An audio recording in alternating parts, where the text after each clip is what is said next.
Hey, I'm John Greaves III. I'm the founder of Garage Gym Life, and I've got a treat for you guys today. We're going to be talking to two of my very good friends, Holly and Arryn. Holly and Arryn have started a movement to make the fitness industry kinder, and I love that about them, and I also love the fact that they are big fans of physical culture. But before we do that, let's check out the shirt of the day. Hey, in honor of my conversation with Holly and Arryn, the shirt for the day is the Physical Culture Explained t-shirt. It features a barbell bent press on the front, as well as the words, I am a CrossFitter, I'm a bodybuilder, I'm a powerlifter, I'm a strongman, I am a gymnast, all crossed out, and instead it says, I am a physical culturist. This shirt is perfect for those of us who enjoy unconventional lifts, not being trapped by other people's notions of how we should train, because we are training not just for life, but also we enjoy the process of training itself and what it does for us as people and as athletes who train at home. You guys can grab this shirt by going to the link that's right down here below this video. And remember, every time you purchase one of our shirts,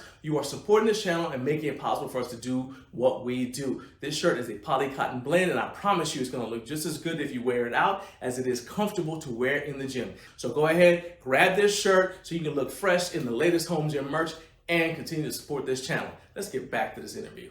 All right, so Holly Arryn, thank you for joining me. I just was talking about the shirt of the day, but you've also got a shirt on, Arryn, that pretty much, I think I could just show that shirt and then we end the interview and we're done. And that's it. Everybody knows, that's all you gotta know. Everybody knows what they need to know. Tell them your website and let's go. That's it. We're done.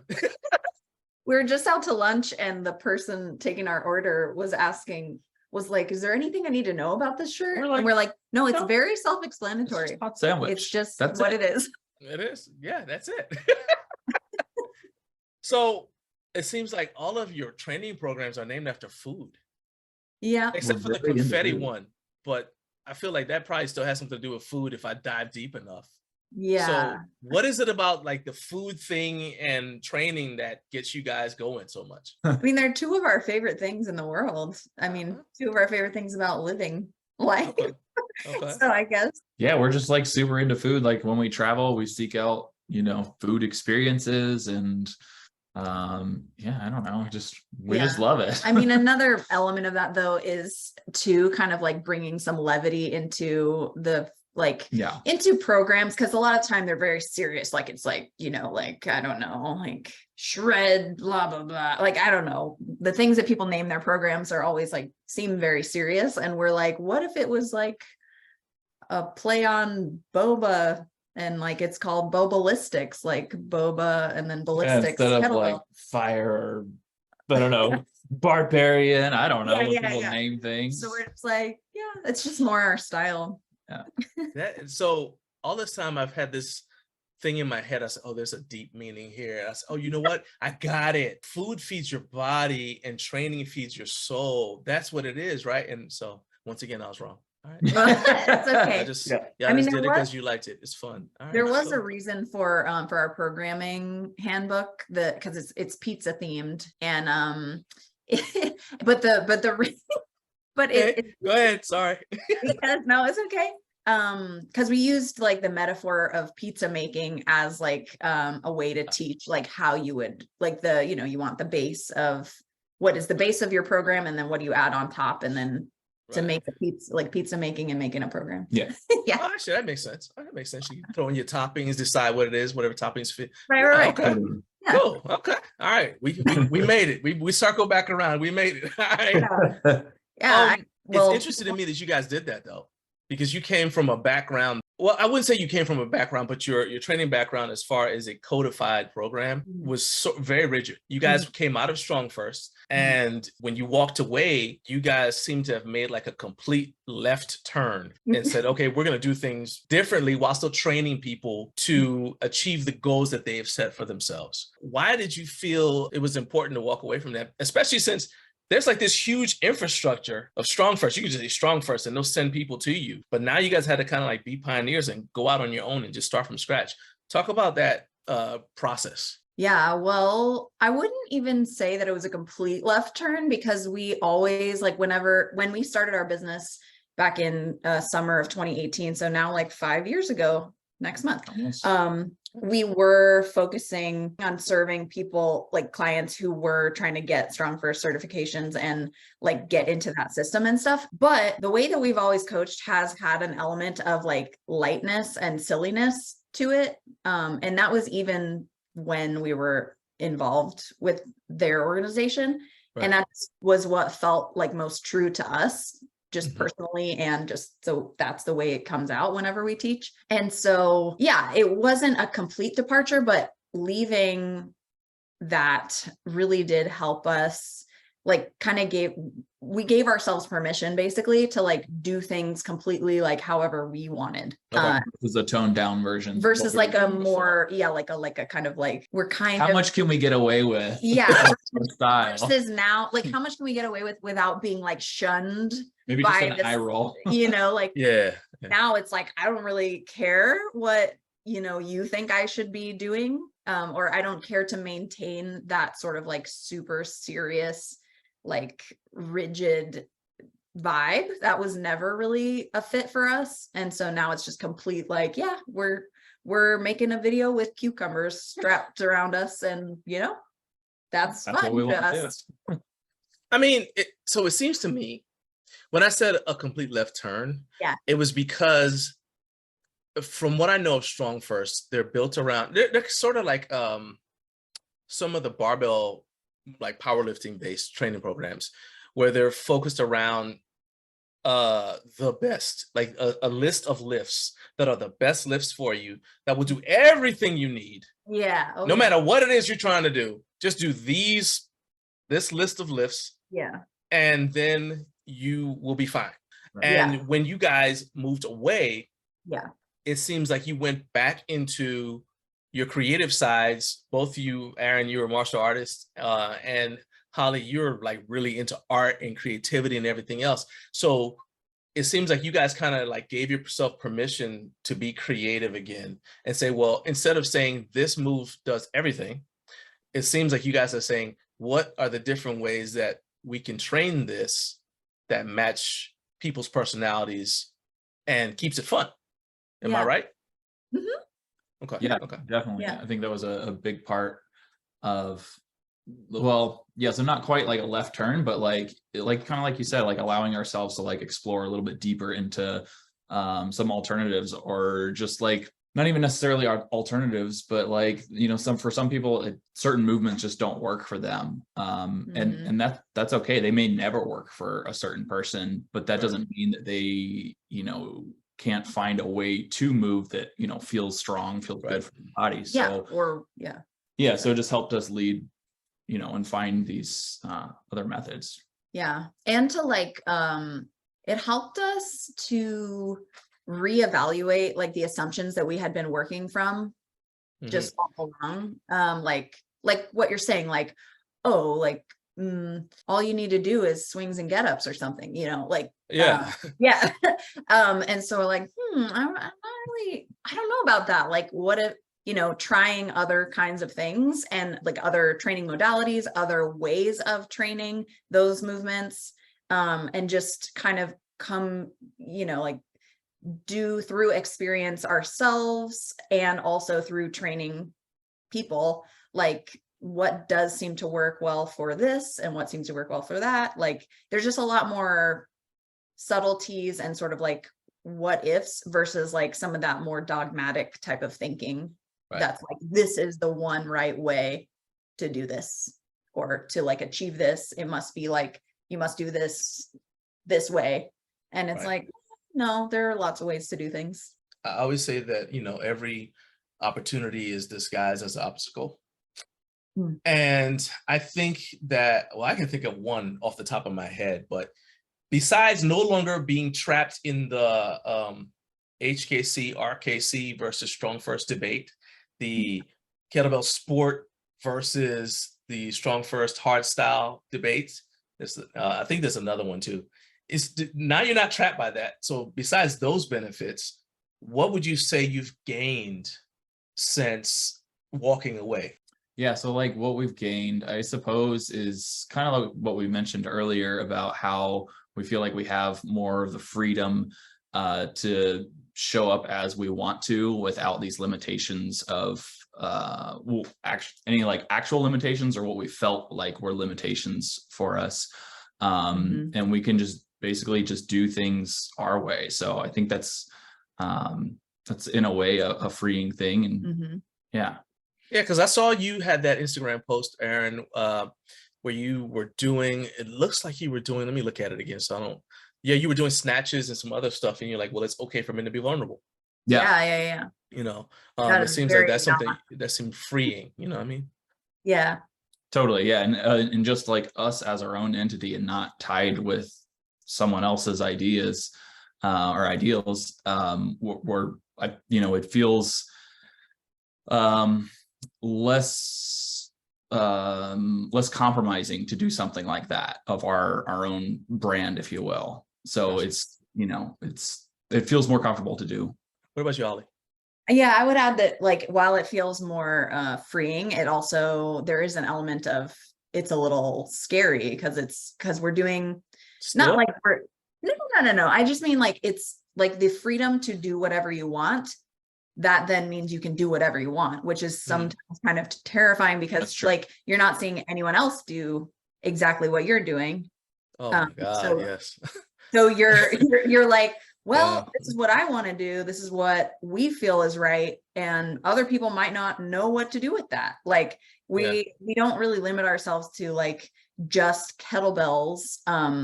Like we are doing all sorts of things, and like people, like I don't know, I guess like a marketing standpoint, I think it's easier for people if they just really like niche down and they're like, I'm going to be the kettlebell couple or whatever, like, and that's not all we are. We got a lot of stuff going on. We got a lot of ideas. Yeah, people still think that about us. Think that, but it's okay. Like they can think whatever, but it's just, it can be a little bit scary to like go out on a limb so often when you don't see other people doing that same thing or doing it this exact same way you want to, but it's also like feels great too when it's received, like when people start to get it and they're like, oh, instead of it being just like weird and no one gets it. When you said, Arryn, that you have never, in all your years of training, you've never gone in the gym, had anybody tell you that you were lifting the wrong way. But Holly, I would hazard a guess that that's happened to you.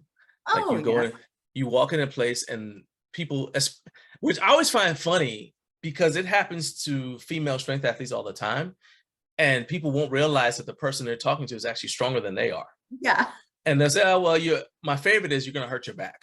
Right. And they're like, I mean, yeah, but you don't even know me. You know what I mean? Yeah. What about the other one that's my favorite is the barefoot lifting thing.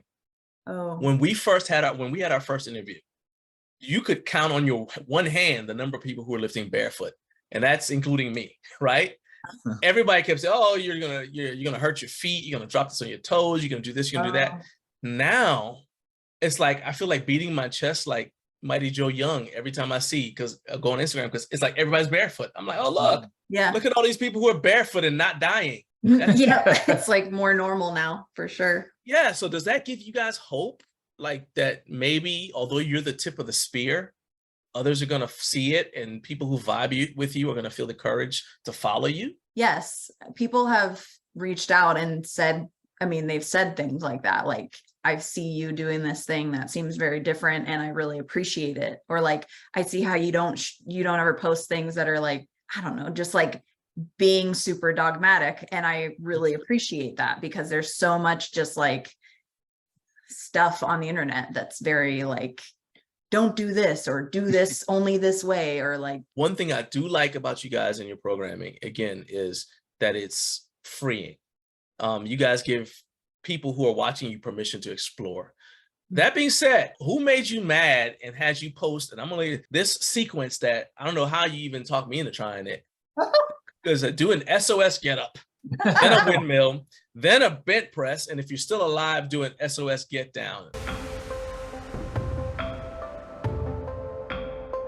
So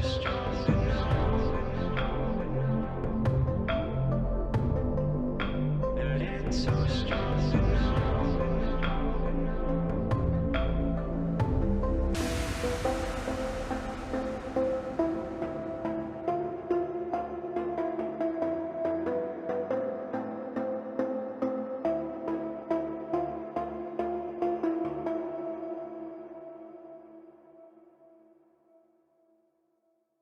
And then if you survive that, try again on the other side, see if you kill yourself. And I was like, what? I was in the middle of doing it. All jokes aside, I enjoyed doing it. But I was like, when I got to the SOS get up part, that's when I was like, how'd she even come up with this? Oh yeah. Like I was literally at the bottom thinking, like, if you guys watch the video, I'll post like it up here, but like you guys can be able to see the link. But when you're watching the video and I pause at the bottom, it's not because I was uncomfortable, because it really, the thought occurred to me. I was like, how'd she even come up with this? Well, that's when you're supposed to ponder. Like, ponder your entire life right there. What in the world? No, so I can't claim credit for that movement. I did string those together, which that's what I mean. Like the idea to put them all together in that sequence, like you just kind of like playing, like, oh, okay. Yeah. So the way I did that was just that I wanted something. I wanted to do a get up variation because I hadn't been doing get ups very often. So I was like, I want to do a get up variation, but I also want to use this as like a lot of T-spine rotation. Like I want to get that out of it. So I basically just strung all these like T-spine rotatey things in together. And that's how I came up with it. I was just like, this will get me rotating a lot and give me a get up. And that's what I need from this movement. Okay. So, yeah. Now, neither one of you guys really compete, although you have competed in a powerlifting meet, Holly. How was that for you when you went and did that? Because you did well. But for somebody who doesn't specifically train for powerlifting all the time, it was like you just showed up and says, okay, I know how to do this, and let's just go and see what happens. It's for charity, let's do it, right? How was that when you did it, and did it make you want to do more? It was, so that's interesting. So yeah, I trained specifically for it, and not only that, but for I don't know, 2-3 months before doing it. But yeah, like the strength was already there. It was just like, let's just get the repetition. So, but I did not enjoy the way that I felt like the couple weeks leading up to it, because it was like so heavy, and I wasn't doing other, like, I feel really good with more of a balanced training kind of protocol, like, overall training schedule. And it was just so heavy all the time. And I was like, well, I like lifting heavy, but that was, I don't know. I didn't really enjoy the process, I guess. But the meet was really fun. And I would say it didn't necessarily make me want to do it again, but I did have a good time. And the meet happened right before COVID hit. So it was like, I think it was like the end of February 2020. Like, and then it was like 2 weeks, and then it was, mid-March, and then, what happened. Gotcha. So it was like, well, I can't even do one if I wanted to for years. And I guess I think I basically, with competition, this might turn into like a longer answer than you wanted, but I just, for myself, I grew up with like a pretty obsessive and disordered relationship with both food and exercise, and competition element of it, I don't necessarily think that's the best thing for me, because it sort of can get me back into that, like, well, I have to be the best. And if I'm not the best, then what does that mean about me? Which I've done a lot of work in that area, but I still think I'm like, I would rather just train the lifts and go heavy when it feels right, and not necessarily have to put pressure on myself to like hit a certain weight class, or like perform in like that kind of situation. I'd rather just like do it on my own terms, and just like, like I still PR my barbell lifts regularly, and it doesn't have to be like in front of everyone. Like I'll take a video and like maybe put it up, but it's just a different thing for me. I would rather just do it in my own way. Those answers right there, like, made me think about two things. All right. So the first one is, you lift heavy all the time. I know. Yeah. So when you said, oh, I didn't like the heaviness, I'm like, well, that's still Holly, right? Okay. Yeah. You lift heavy all of the time. So to me, I think it seemed like your soul was rebelling against the restrictive nature of only doing 3 lifts, especially if you did a meet prep. Right? I did. You're like, I don't like that because, and then the second that feeds into the second thing, which is one of the things that's like a goal for me is seeing how well I could do at a meet if I don't train for it. And I just say, oh, look, there's a meet on Saturday. Yeah. And I just go down there and do it. You know, I'm not trying to break anybody. Well, I just want to see. And then you go there, you just have fun. Some people would say it's like, oh, well, that's how you get hurt. I'm like, well, not really. All you got to do is just not lift too much, you know, just control yourself, you know, you're an adult, right? Yeah. Especially because, so like, from what I understand, I could be wrong, but from what I understand, the Russian powerlifters who are very, very successful, a lot of them, unlike Americans, we do like we plan our third attempt almost like YOLO. So I look at my first, how did my first move? How did my second move? Yeah. All right, now I'm project something. Yeah. We're gonna get out, because they always say we want a PR on the platform because that's where it counts, because that's where gravity's different over there. So I'm like, but the Russian lifters they approach it like a sport. So they won't put a weight on the bar that they haven't lifted in training. Yeah. Because they're like, my goal is to win. And why would I take the risk of missing a lift by doing something I've never done before? Yeah. Right.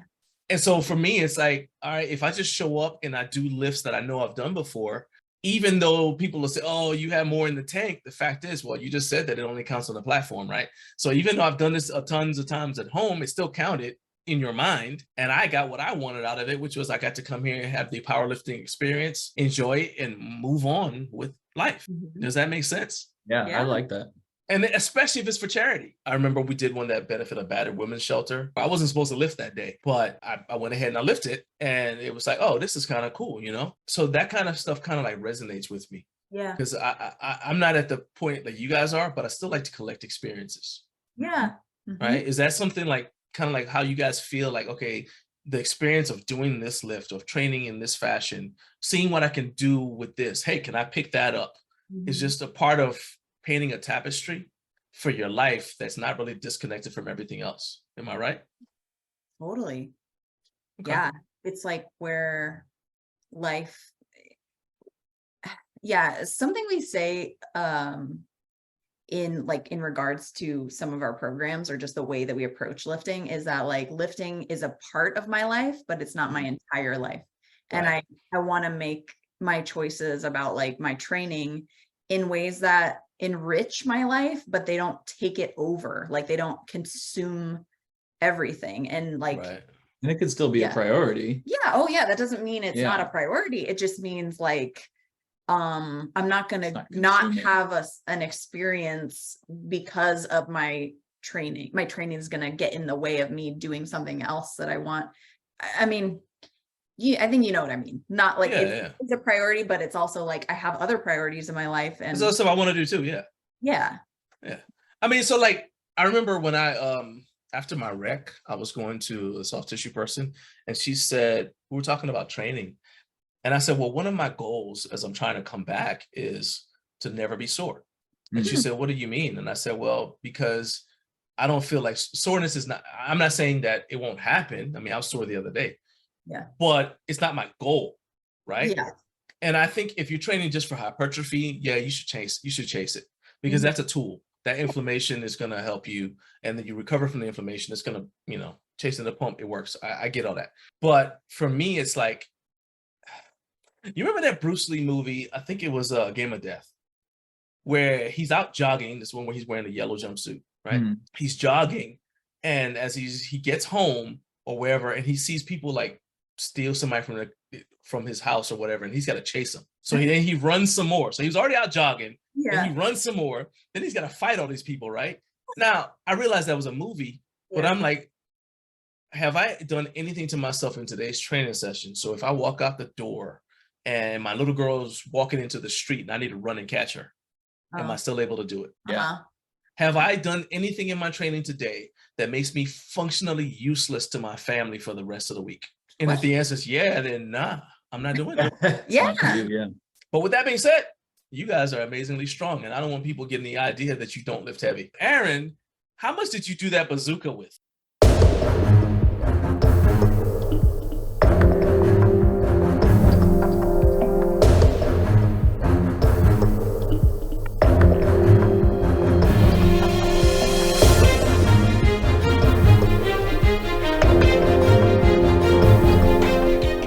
actually don't even remember. It was all right. So I'm gonna pull it up right now.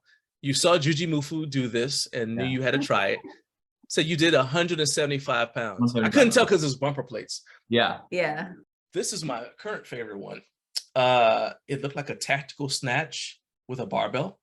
And you changed hands. Oh, that one. Yeah. Yeah. See. Yeah. That what one. you did with I think I made it up to 50 kilos. Yeah. See how casually he said that? Just casually just threw the bar up and changed hands. Switch hands in the middle because I mean, if Michael Jordan can change hands when he's going up to dunk with a basketball, why can't I with a barbell? Yeah. There you go. Of course. Yeah. Fun. I forgot that you were doing those. I actually only did it that one day. That's because he does so much stuff, Holly. It's hard to keep up. One day only? I think it was only one day. Oh. Because it was a reload week, and I'm like, I just want to screw around in this session. Yeah. I just want to try these. It was a couple of days before he picked you up and used you as a substitute for kettlebells. Yeah.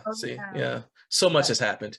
All right. And now for Holly, what's the most you've done in a pistol? 105 pounds. And how much do you weigh? How much do I weigh? I don't know exactly. It's like I probably weigh 135. So on one leg, she's doing almost body weight. But you've also you did Iron Maiden, was it? Yep. So you guys are plenty strong. And what I love about that is you're able to express your strength in different ways at different times. On short notice, like you said, you were on deload week. You're still not crippled. Yeah, I mean, because normally when you see somebody hit a PR in something, oh yeah, hey, that's a wrap. Mm-hmm. Now I need a week off, or I'm in the hospital, or what's this thing they say, PR or ER? Oh, yeah. You never heard that? No, that's like so far from our philosophy. All right, you guys need to hang out with me in some of the competitions I've been to. Yeah, come on, you'll see some things. But as we wrap up, let's talk about some principles that you guys follow in terms of just for anybody who may want to hire you guys for your training and whatnot.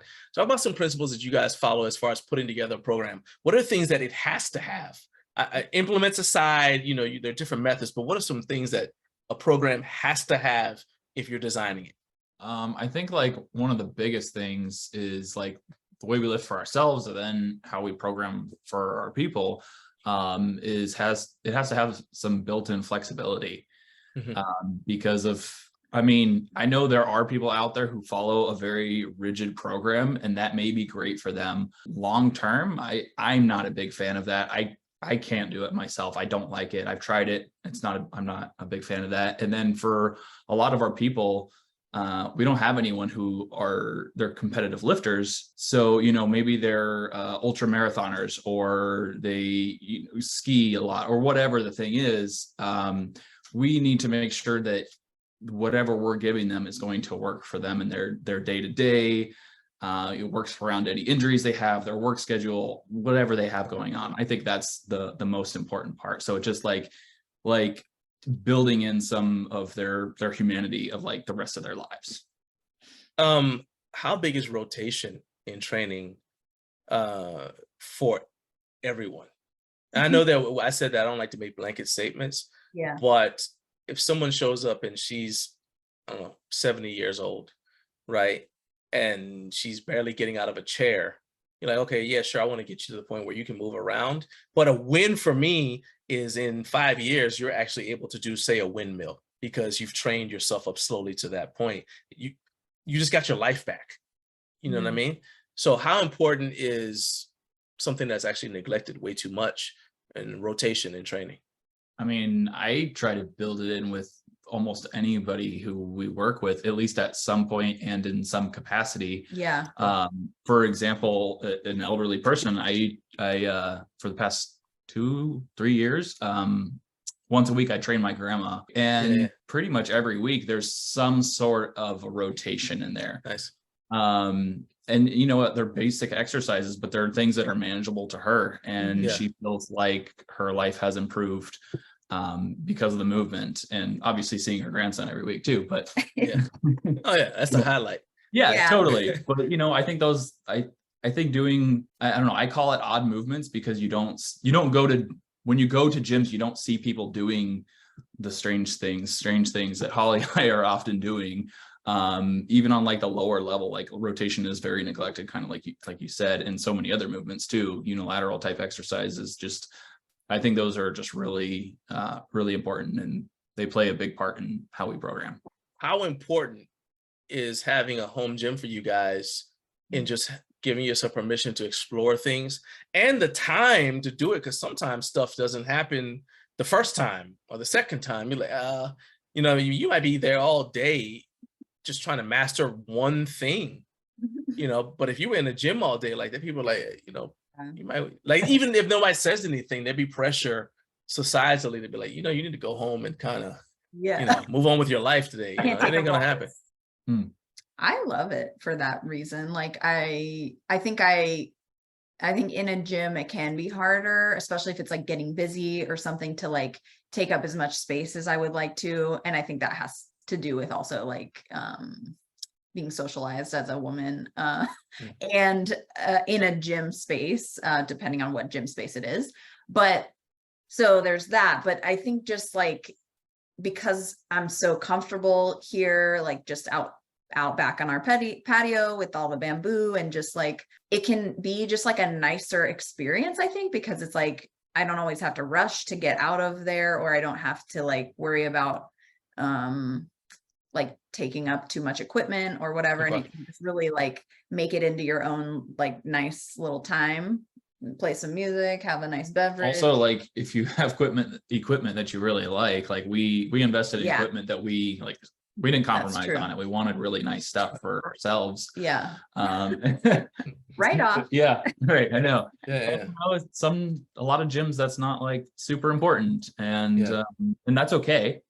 Like, right. It works. Sure. It's just what we wanted. So that's another benefit is, you know, we just really get to use the stuff that we love to use. Yeah. But in terms of like experimenting and like the kind of videos that we make, like for our business, like that would be awkward, or just like kind of is awkward. So when we had a membership at a gym, we were always like on one end of the gym, and people are like, what are they doing? What is that? Like, I'm doing a bent press, which I'm like, oh, this is totally normal. And they're like, what are you doing? So there's you don't have to deal with that. Like, people are watching me and there's like a weirdness to understand or whatever. It's just like, oh, here's what we're doing. And it feels like very natural. And like, for us to experiment in terms of like our creativity, again, bringing it back to that of like, what kind of video are we going to make today? And sometimes it's so random, like the cucumber one was actually, that was like such a random thought. It was like, well, we were going to show a session, record like a session from our KBB crew, which is our one of our memberships. And we're like, how do we make this interesting? And then we're like, what do we call it? And then you said cool as a cucumber. Cool. And then I said, we have cucumbers in the fridge. Like, let's get them. And then it just basically became like, we're just going to attach cucumbers to ourselves and film these movements. And then it just kind of snowballed from there, like add a cucumber each scene. And then it just got like, and if we were in the gym, I don't think we would have. No, the gym, we could not have done that. Holly, you did a pistol on a boat in Mexico on the river. Yeah, that was fun. I want you to tell me, both of you, tell me about the coolest place you've done some sort of lift. Well, I think the coolest one for me was I did a bent press with a baguette on a balcony in France. Nice. It was a baguette. It was balanced on my baguette press. Yeah. Nice. We can send you the link to that if you want. I need it. All right. Baguette up with the baguette like balanced on my fist. There you go. Okay. But see, just the way you say that, like that's what you say at a party. Right. And people are like, oh yeah, I want to hear that story, right? But they're not going to tell that story here. If you guys want to see that story, you have to go to Instagram, follow @Lift with Holly and Arryn, and then they'll tell this story in an Instagram reel, and you get to hear it there. If you don't follow them, you'll never hear the story about how they ended up doing a baguette press and a baguette up on a balcony in France. I mean, I'm just telling you, I don't make the rules, to be honest with you. It's really, everything's out of my hands. All right. What I will ask you guys to do is, will you give me a tour of your outdoor workout space? All right. Yeah, sure. All right. But for right now, in case anybody does want to contact you guys for training or just to find out more about you, or even get your book, which I have, that book is amazing. And in fact, thank you for that tip about if the bar rotates in your hand when you're doing the bench press. That was amazing. I immediately ran off. So you're a bad influence, because some of the stuff, a lot of stuff that you say, I go try immediately. And sometimes I post it, sometimes I don't, but I'm like, huh. Let's go downstairs and try it. You know what I mean? So yeah, so you guys are a bad influence, but you are excellent teachers. And so if anybody wants to get in touch with you to find out more about your training, please let them know how they can reach out to you guys and get in touch with you. Yeah. So, well, our website is liftwithhollyandarryn.com. There's a lot of info and stuff on there. And then also our Instagram, like you said, at Lift with Holly and Arryn. And Aaron's name is spelled a little weird for an Arryn. It's not, it's Arryn, but probably once you get to the Lift with Holly and it'll come up. And it's not Darren. And sometimes people think his name is Darren. So many people. Because it's Darren. And Arryn. Anyway.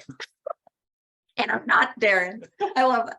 And then what they can, like, a good way to also just like keep in touch or stay updated with us, if you know you're not on social media or you don't want to be that much, is just like to join our mailing list, which is at the bottom of our homepage on our website, because we send out stuff in there, like updates, both like personal and professional, like what's going on, how you can work with us and all that stuff regularly.